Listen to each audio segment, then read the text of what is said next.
অমিত শ্বাহজি দিল্লীত তেখেত অহাকালি ব্যস্ত থাকিব ইলেকশ্যন কমিশ্যন আদি বিভিন্ন মিটিং আছে আৰু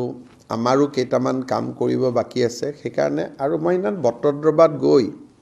মোৰো মনটোত অলপ দ্বিধা আছিলে যে কামখিনি আৰু অলপ হ'লে ভাল লাগিব অকণমান কামো বাকী আছে সেইকাৰণে মই অমিত শ্বাহ ডাঙৰীয়াক বটদ্ৰৱাৰ কাৰণে জুলাইত বা জুনত মাতিম ভাল কৰি ল'ম মানে অকণমান কাম বাকী আছে এতিয়াও সেইকাৰণে হাফ কিবা এটা দুই এজনে সমালোচনা কৰিব পিছত যে অৰ্ধ সম্পূৰ্ণকৈ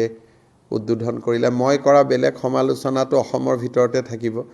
কিন্তু যদি গৃহমন্ত্ৰীয়ে উদ্বোধন কৰোঁতে আকৌ বনাই থকা বিল্ডিংবিলাক আপোনালোকে টিভিত দেখাই দিয়ে এইটো নেশ্যনেল ক্ৰিটিচিজিম হৈ যাব সেইকাৰণে মই ইমান বটদ্ৰৱাতে কৈ আহিছিলোঁ যে আমি কথা পাতি সিদ্ধান্ত ল'ম মই ভাবিলোঁ যে এটা ইমান ভাল দিন চলি আছে আৰু কিয় এটা এম্বেৰেছমেণ্ট এটা সৃষ্টি কৰা সেইকাৰণে মই তেখেতক ক'লোঁ যে আপুনি জুলাইত আহক ইলেকশ্যন কেম্পেইনতো তেওঁ আহিব